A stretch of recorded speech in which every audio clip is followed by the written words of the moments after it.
நான் தொடங்கி இப்ப நிக்கிற களம், நான் தொடங்கிய அரசியல் தமிழ் தேச அரசியல். இது என் தேசம். இங்கு வாழுகிற மக்களின் மொழி, கலை, இலக்கியம், பண்பாடு, வழிபாடு, தொன்று தொட்ட வேளாண்மை, காட்டு வளம், கனிம வளம், நீர்வளம், கடல் வளம், மலை வளம், மண் வளம் எல்லாற்றையும் காப்பது, பெண்ணிய உரிமையை காப்பது, பாதுகாப்பது, கல்வி, கல்விக்கேற்ற வேலை, வேலைக்கேற்ற சம்பளம், அதை கொண்டு வாழ்கிற பெருமை மிக்க வாழ்வு, தொழில் வளர்ச்சி, பொருளாதார மேம்பாடு, இதெல்லாம் எங்களுக்கு ஒரு அரசியல் இருக்கு. இந்த அரசியல் தமிழ் தேச அரசியல், தமிழ் தேச அரசியல். இந்த அரசியலை நான் செய்கிறேன். இது நான் 2010 மே 18 தொடங்கினதுல இருந்து இதே கோட்பாட்டுல உறுதியா இருக்கேன். பெரியார், ஆமா, அது நான் வழி நடந்த பாதை, இது நான் வழி நடத்தும் பாதை. இந்த பாதையில தடுமாற்றம், இடர்மாற்றம் தான் என்று சொல்லுங்க. உருவாகி வந்த பாதை திராவிடம் தானே.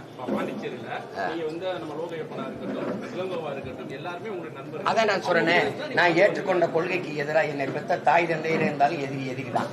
இதுல பெரியார் என்ன, சிறியார் என்ன? உங்க மண்ண தானே பிறந்தார் புரட்சி பாவலர். தாயை பழித்தவனை யார் தடுத்தாலும் விடாது, தமிழை பழித்தவனை தாயை தடுத்தாலும் விடாதேங்கிறாரு. தமிழை சனியன், காட்டுமிராண்டி மொழி என்று சொன்னவரை என்ன செய்யலாம் நீங்க சொல்லுங்க. தாத்தா சொல்றதை கேட்கவா, நீங்க சொல்றதை கேட்கவா?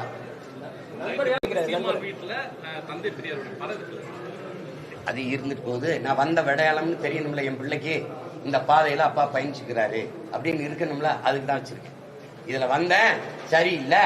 நான் காங்கிரஸ்ல இருந்தேன், அதுல இருந்து திமுகவுக்கு வந்தேன், திமுக இருந்து வந்தேன். என் தலைவனை சந்திக்கிறவர் எனக்கு குறிப்பு இந்த அரசியல் இதாண்டா நீ செய்ய வேண்டியதுன்னு அவர் படிப்பிச்சாரு. நான் கடைபிடிக்கிறேன், நடக்கிறேன்.